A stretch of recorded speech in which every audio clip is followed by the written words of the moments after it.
Chers collègues, la parole est à Monsieur Régis Juanico du groupe socialiste apparenté.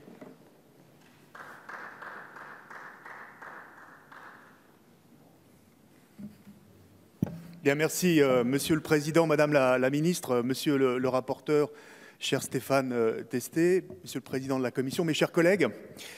Nous sommes réunis lors de ce dernier jour de session extraordinaire du mois de juillet pour examiner les conclusions de la commission mixte paritaire sur la création de l'Agence nationale du sport et sur diverses dispositions relatives à l'organisation des Jeux olympiques et paralympiques de 2024.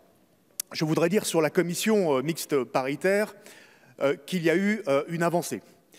Cette avancée, elle concerne la cohérence entre les projets sportifs de territoire et les politiques publiques de l'État. En effet, le texte de loi ne prévoyait que l'Agence nationale du sport devait simplement veiller à la cohérence entre les projets sportifs de territoire et les projets sportifs de fédération. Et j'avais dit en séance, ce n'est pas cette cohérence-là qu'il faut examiner. Il peut y avoir autant de projets sportifs de fédération qu'il y a de fédérations, mais bien avec les politiques publiques de l'État. Et je suis heureux de voir que l'amendement qui n'avait pas été voté en séance, mais qui est maintenant dans le texte, permet aux conférences régionales du sport d'établir un projet sportif territorial qui sera en cohérence avec les orientations nationales définies dans le cadre de la convention entre l'Agence nationale du sport et l'État. Par contre, dans cette commission mixte paritaire, il y a un recul. Il y a un recul sur le contrôle du Parlement dans la déclinaison territoriale de l'Agence. Nous avions voté, à mon initiative, un amendement, je crois d'ailleurs à l'unanimité, qui permettait à des représentants de l'Assemblée nationale et du Sénat de siéger dans les conférences régionales du sport.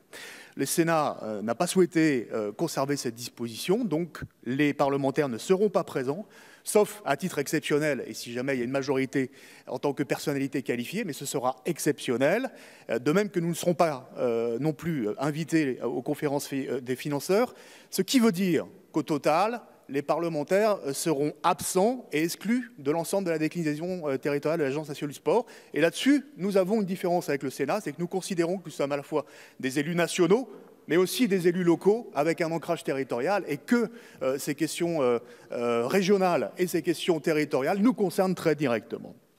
Alors, Madame la Ministre, à défaut de projet de loi spécifique, maintenant ce projet de loi nous est promis en 2020, qui nous aurait permis de débattre de l'organisation du sport et plus largement d'une vision et d'une ambition politique en faveur du sport. Je voudrais dire que la création d'une agence nationale du sport n'est pas une simple mesure technique. Vous l'avez dit d'ailleurs, hein, l'objectif du gouvernement, c'est d'engager une véritable transformation du modèle sportif français. Mais ce débat public fondamental ne peut pas être découpé en plusieurs textes. Il doit avoir lieu à l'occasion du texte qui sera discuté au premier trimestre 2020. L'Agence nationale du sport est un dispositif fragile sur le plan juridique, avec le choix d'un groupement d'intérêt public totalement dérogatoire, comme le souligne le Conseil d'État. Et vous demandez aujourd'hui au Parlement, par ce projet de loi, d'assurer l'existence juridique d'un organisme qui a été créé par arrêté ministériel. Vous voyez que là, la hiérarchie des normes est renversée et on demande aujourd'hui, et on somme le Parlement finalement d'approuver une décision administrative constituée, un fait accompli. Alors, je voudrais simplement ajouter à mes premiers propos que nous n'avons d'ailleurs aujourd'hui aucune garantie sur les moyens financiers prévus pour assurer le financement de l'Agence nationale du sport dans la durée. Nous vous avons interpellé à diverses reprises pendant ce débat, sur tous les bancs. Nous aurions aimé avoir une projection financière et budgétaire pour être totalement rassurés. La capacité de signer des conventions d'objectifs avec les fédérations en lieu et place du ministère des Sports pour l'agence, mais aussi le transfert de deux de ses compétences les plus importantes, le sport de haut niveau et le développement de l'accès à la pratique sportive, le fait de le transférer à une agence qui bénéficie d'une large autonomie, bien évidemment, pose la question, comme l'a dit mon collègue Maxime Minot, de l'avenir du ministère des Sports. Nous pensons que l'Agence nationale du sport doit demeurer un opérateur au service du ministère qui doit continuer à décider. Et Maxime Minot a évoqué les nombreuses incertitudes qui planent aujourd'hui dans le contexte de la création de l'Agence nationale du sport. Je voudrais en évoquer une.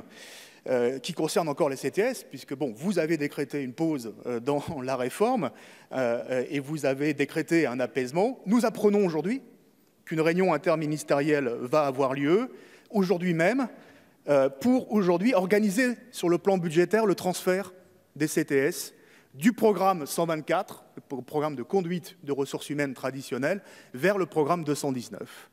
Alors là, je vous le dis tout de suite, Madame la Ministre, vous êtes en train d'engager une réforme des ressources humaines d'ampleur en catimini et qui, aujourd'hui, ne nous rassure pas, parce qu'elle préfigure bien évidemment que les agents du ministère des Sports vont aller progressivement à l'éducation nationale à l'horizon 2020 ou 2021 et qu'il n'y aura plus de ministère des Sports. Bon, pour toutes ces raisons, vous aurez compris, Monsieur le Président et mes chers collègues, nous voterons contre les conclusions de la commission mixte paritaire. Merci, chers collègues. La parole